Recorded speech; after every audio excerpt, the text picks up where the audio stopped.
Hello guys, अस्सलाम वालेकुम। आज हम बात करेंगे एक नए टॉपिक को लेकर, how the Muslim Waqf amendment act differs from other religion endowment provision. इस वीडियो के अंदर हम जानने की कोशिश करेंगे कि किस तरीके से मुस्लिम वक्फ अमेंडमेंट एक्ट का प्रोविज़न इंडिया के अंदर पाए जाने वाले अदर रिलीजियस इंडोमेंट प्रोविज़न से डिफ़र करता है। यानी इस वीडियो के अंदर हम ये जानेंगे कि किस लॉ और किस एक्ट के मुताबिक मुस्लिम वक्फ को मैनेज किया जाता है और किस एक्ट के ज़रिए से अदर रिलीजियस इंडोमेंट प्रॉपर्टी को मैनेज किया जाता है। साथ ही साथ ये बात करेंगे कि दोनों के प्रोविज़न में क्या डिफरेंस है, मुस्लिम वक्फ प्रॉपर्टी और other community other religious endowment property के दरमियान किस तरीके से इनजस्टिस और इनइक्वलिटी पाई जाती है। और साथ ही ये भी जानने की कोशिश करेंगे कि ये रिसेंटली वक्फ अमेंडमेंट एक्ट 2024 जो आया है और ये कुछ दिनों के बाद प्रेसिडेंट के सिग्नेचर के बाद बिल एक्ट की शक्ल इख्तियार कर लेगा, उसके अंदर कौन से प्रोविज़न है जो मुस्लिम और इस्लामिक टीचिंग के अगेंस्ट है। तो बिला ताख़ीर अब हम अपनी वीडियो का आगाज़ करते हैं। How the Muslim Waqf amendment act differs from other religious endowment provision. In short we can say the differences between Muslim Waqf amendment act and other religious endowment provision. तो सबसे हम पहले बात करते हैं कि इंडोमेंट क्या होता है, वक्फ क्या होता है। हमारे अनसेस्टर हमारे आबा वजदाद ने हर रिलीजन के अंदर रिलीजियस अपलिफ्टमेंट के लिए, अपनी कम्युनिटी के अपलिफ्टमेंट के लिए, उनके डेवलपमेंट के लिए अपनी प्रॉपर्टी को वक्फ करते हैं। और वक्फ और इंडोमेंट ये more and less her religion के अंदर है। इस्लाम के अंदर जिस तरीके से वक्फ का कॉन्सेप्ट पाया जाता है, इसी तरीके से इंडोमेंट का कॉन्सेप्ट हिंदुइज़म के अंदर, सिखिज़म के अंदर, जैनिज़म और क्रिश्चियनिटी एंड अदर और रिलीजन के अंदर पाया जाता है। बस डिफरेंस है मैनेजमेंट में। हर कम्युनिटी हर रिलीजन के वक्फ प्रॉपर्टी को अलग अलग एक्ट के द्वारा, अलग अलग एक्ट के ज़रिए से मैनेज किया जाता है। अगर हम बात करें religious endowment in India are govern by different laws based on the faith they represent, while Hindu, Sikh and Jain and Christian religious institution enjoy significant autonomy. The management of the Muslim Waqf properties is increasingly controlled by the state. The Muslim Waqf Amendment Act 2025 further strengthened government interference in Waqf affairs, creating a stark contrast in treatment compared to other religious endowment. This disparity raises concern about injustice, inequality and discrimination against the Muslim community. सबसे पहले अब हम बात करते हैं कि किस तरीके से मुस्लिम प्रॉपर्टी को किसके मुताबिक, किस रूल से मैनेज किया जाता है। आज तक तो मुस्लिम वक्फ प्रॉपर्टी को वक्फ एक्ट 1995 के ज़रिए से मैनेज किया जाता था, लेकिन वक्फ एक्ट 1995 को गवर्नमेंट अब अमेंड कर रही है। उसके अंदर बहुत सारे प्रोविज़न और बहुत सारे सजेशन को ऐड कर रही है और उसके अंदर बहुत सारे प्रोविज़न को रिमूव कर रही है जो पहले था। सबसे पहले अभी हमने प्रीवियस वीडियो के अंदर बात किया था कि पहले नॉन मुस्लिम का इंक्लूजन नहीं था, लेकिन इस एक्ट के अंदर यानी वक्फ एक्ट 2025 के अंदर नॉन मुस्लिम का इंक्लूजन है। इसी तरीके से उसके अंदर removal of Waqf by user, जिसको ओरल वक्फ भी कहते हैं, उस सब का रिमूवल है। तो ये कुछ ऐसे प्रोविज़न है जो वक्फ के टीचिंग के अगेंस्ट है। तो वक्फ होता क्या है? Waqf is the perpetual and irrevocable charitable endowment under Islamic law dedicated to religious, educational और सोशल वेलफेयर पर्पस। यानी इस्लाम के अंदर एक कॉन्सेप्ट है वक्फ का। वक्फ का मतलब ये होता है कि अगर कोई ऐसा शख्स जो ज़मीन का ऑनर हो, वो अपनी प्रॉपर्टी अपनी कम्युनिटी रिलीजियस पर्पस से, एजुकेशनल और सोशल वेलफेयर पर्पस से डोनेट कर सकता है, वक्फ कर सकता है। और after Waqf once a property is declared as a work, it can't be sold, it can't be transferred and it can't be taken back. यानी एक मर्तबा जब किसी प्रॉपर्टी को वक्फ कर दिया जाता है तो उसको न चेंज कर सकते हैं, ना उसको ट्रांसफ़र कर सकते हैं, ना उसको वापस ले सकते हैं। Waqf is the perpetual and irrevocable charitable endowment under Islamic law dedicated to the religious, educational or social welfare purposes. Once a property is declared as a waqf, it can't be sold, transferred or taken back as per Islamic teaching.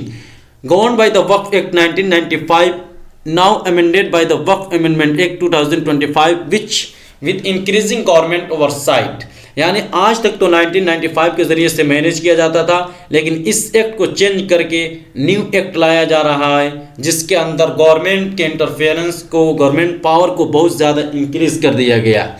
Hindu religious endowment की अगर हम बात करें कि Hindu endowment properties को कैसे manage किया जाता है, तो govern by the Hindu religious and charitable endowment which is known as the HRC Act 1951, which allows for some government regulation but maintains significant autonomy for temple trust। यानी हिंदू इंडोमेंट प्रॉपर्टीज को HRC Hindu religious and charitable endowment act 1951 के जरिए से manage किया जाता है। उसके अंदर भी स्टेट इंटरफेरेंस का कुछ दखल है, स्टेट कंट्रोल करती है, लेकिन इतना नहीं है जितना कि हमारे एक्ट 2024 और 5 के अंदर दिया गया है गवर्नमेंट का। टेम्पल्स कैन सेल, लीज और transfer properties under specific condition. Islam के अंदर है कि once the property is declare as a waqf, it can't be sold, it can't be leased, it can't be transferred, it can't be taken back. लेकिन other religion का अंदर ऐसा है कि उसको बेचा भी जा सकता है, लीज भी किया जा सकता है और उसको ट्रांसफर भी किया जा सकता है। Income from temple endowments is often reinvested in the temple management, religious rituals and the welfare activities for the Hindu communities. और क्रिश्चियन एंड सिख इंडोमेंट की बात करें कि क्रिश्चियन और सिख इंडोमेंट प्रॉपर्टीज को कैसे मैनेज किया जाता है। Christian churches and the institution operate under Indian trust act 1882 and the Indian succession act 1925। They have complete autonomy in managing their properties. India के अंदर एक मेजोरिटी एक माइनॉरिटी है। माइनॉरिटी के अंदर मुस्लिम, क्रिश्चियन, सिख ये सारे आते हैं। हिंदू मेजोरिटी के अंदर आते हैं, तो मेजोरिटी के अंदर तो कुछ स्टेट का इंटरफेरेंस है इंडोमेंट प्रॉपर्टीज़ को लेकर, लेकिन क्रिश्चियन चर्चेज को इंडियन ट्रस्ट एक्ट 1882 के ज़रिए से मैनेज किया जाता है और इसी तरह इंडियन सक्सेशन एक्ट 1925 के ज़रिए से मैनेज किया जाता है। लेकिन इसके अंदर गवर्नमेंट का इंटरफेरेंस नहीं है, यहाँ पे कंप्लीट ऑटोनॉमी है उनको अपने प्रॉपर्टीज़ को मैनेज करने के अंदर।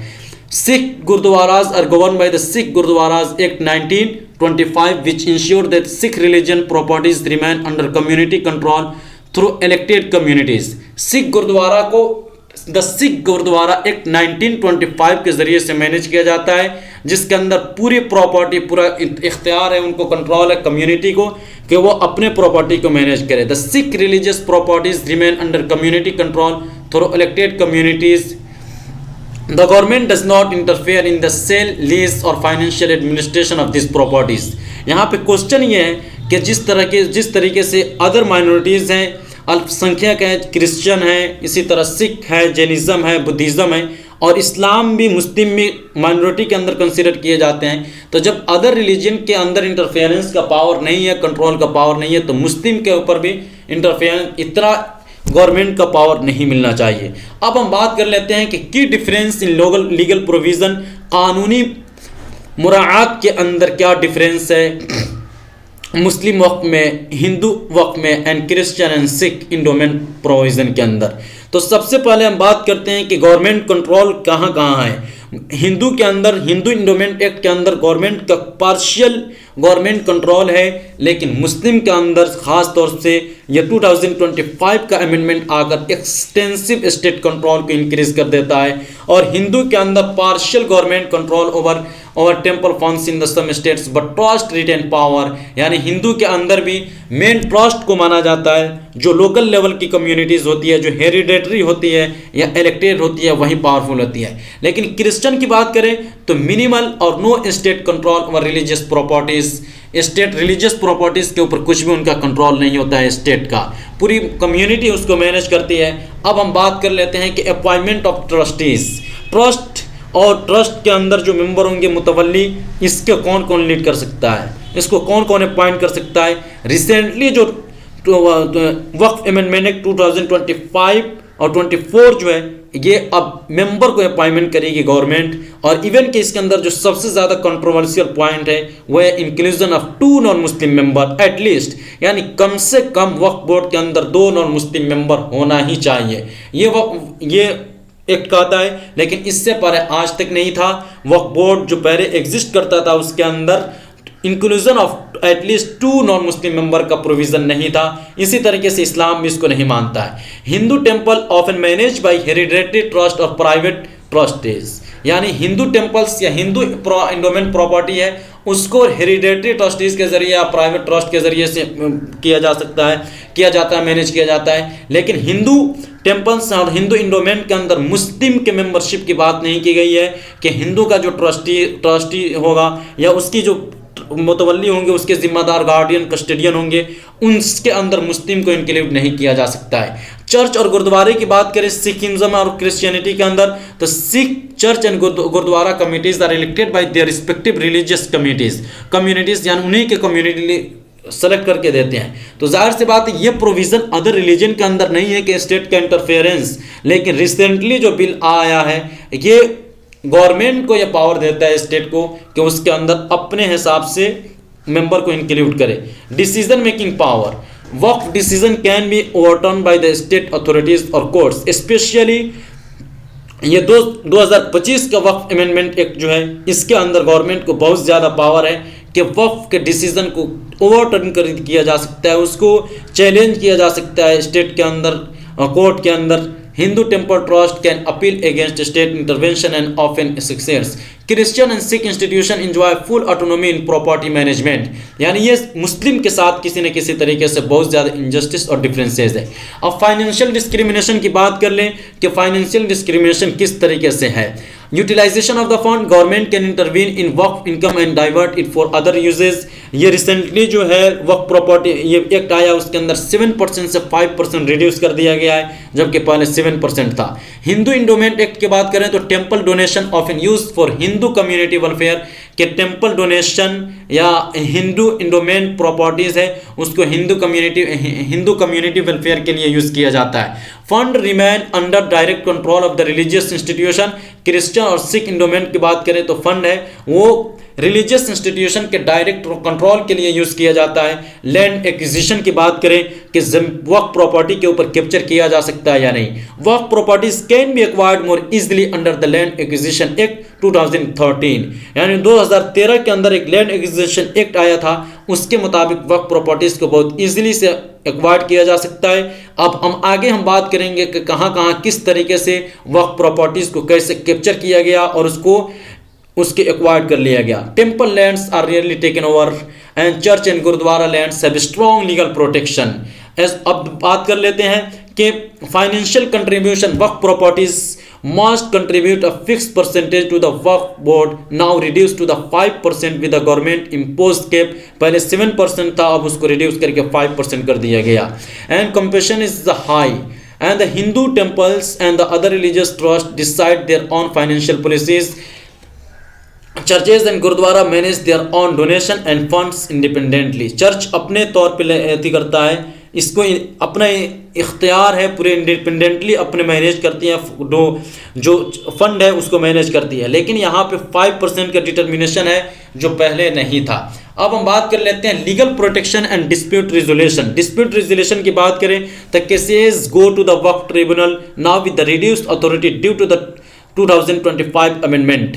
यानी अगर किसी ज़मीन के ऊपर, किसी वक्फ प्रॉपर्टी के ऊपर डिस्प्यूट होता है तो वो केसेस वक्फ ट्रिब्यूनल केसेस के अंदर जाएंगे और वहाँ से उसको लीगल प्रोसीडिंग को फेस करना होगा। लेकिन 2025 के अंदर इसको बहुत ज़्यादा कम्प्लेक्स बनाने की कोशिश है कि अब इसको हाई कोर्ट के अंदर भी चैलेंज किया जा सकता है और पता नहीं उसके अंदर क्या क्या फ्यूचर के अंदर इसके प्रिडिक्शन सही तरीके से नहीं किया जा सकता है कि फ्यूचर के अंदर क्या होगा। Hindu temple disputes are often resolved internally और other special communities. Churches and gurdwaras have internal legal bodies to manage conflicts. Finality of the decision, the tribunal decisions can now be challenged in the high courts delaying justice।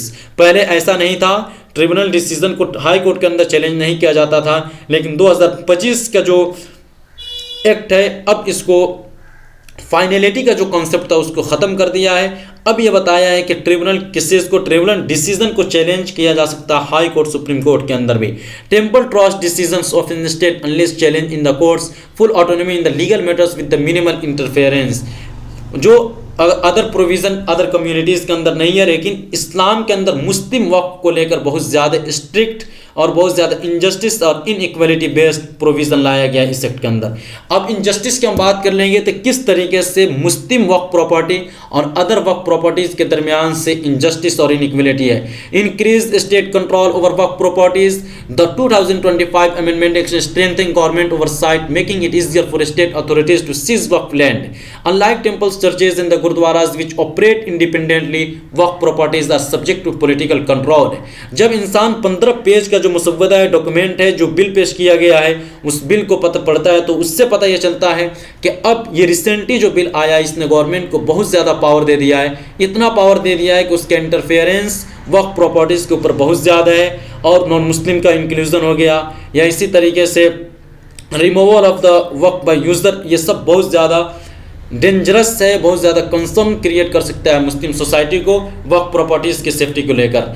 Unequal land acquisition policies, the land acquisition act 2013 applies more strictly to the waqf properties than to the Hindu temples or the Christian institution. Waqf lands are frequently taken over for infrastructure projects while temple and church land remains untouched. यानी land acquisition act 2013 के अंदर जो आया था ये बहुत strictly apply होता है वक्फ प्रॉपर्टीज़ को लेकर। इवन कि इंडिया के बहुत सारे कोने के अंदर, बहुत सारे हिस्से के अंदर वक्फ प्रॉपर्टीज़ को इस एक्ट के ज़रिए से कैप्चर कर लिया गया और उसके एडिक्वेट कंपनसेशन भी नहीं मिला। Financial disputes, the Waqf boards financial contribution kept 5% is government impose while Hindu and Christian institution manage fund freely. यानी अदर रिलीजन के अंदर ये फिक्स्ड फाइनेंशियल कंट्रीब्यूशन नहीं था, लेकिन इस्लाम मुस्लिम वक्फ के साथ ये 5%, 6-7% से रिड्यूस करके 5% इम्पोज गवर्नमेंट इम्पोज हो गया। Temple donation fund, Hindu welfare projects, but work funds are often diverted for government project instead of the benefiting the Muslim community. Legal injustice की बात करें, cases studies of discriminative practices कहाँ हुआ, जैसे several work properties have been taken over the 4 roads, railways and the government offices without proper compensation. यानी बहुत सारी ज़मीनों को रेलवे के लिए, रोड पर्पस के लिए, गवर्नमेंट ऑफिसेज के लिए ले लिया गया और उसका प्रॉपर कंपनसेशन भी नहीं मिला। वक्फ प्रॉपर्टीज़ इन दिल्ली, हैदराबाद यानी उत्तर प्रदेश, दिल्ली और हैदराबाद उत्तर प्रदेश के बहुत सारे वक्फ प्रॉपर्टीज़ को सीज किया गया without due process and temple and church land remain protected. Financial exploitation of the waqf boards, waqf fund have been used by the state government for purposes unrelated to the Muslim community. In contrast, temple trust fund are legally protected for Hindu religious and social welfare. बाहर कैफ किसी न किसी तरीके से injustice हो रहा है मुस्लिमों के साथ, इसलिए ये जो वक्फ बिल है इसके अंदर मुस्लिम को वो डिमांड नहीं मिल रहे हैं जो कि मिलना चाहिए, और इसके अंदर गवर्नमेंट का ओवरसाइट, गवर्नमेंट का कंट्रोल को इंक्रीज करके किसी न किसी तरीके से मुस्लिम सोसाइटी को ट्रबल के अंदर डालने की कोशिश हो रही है। बहर कैफ इस वीडियो के अंदर हमने जाना कि किस तरीके से Muslim waqf provision other religious endowment provision से डिफ़र करता है। अगर आपको कोई क्वेश्चन हो तो प्लीज़ कमेंट सेक्शन के अंदर आप उस मैसेज को, अपने क्वेश्चन को पुट कर सकते हैं।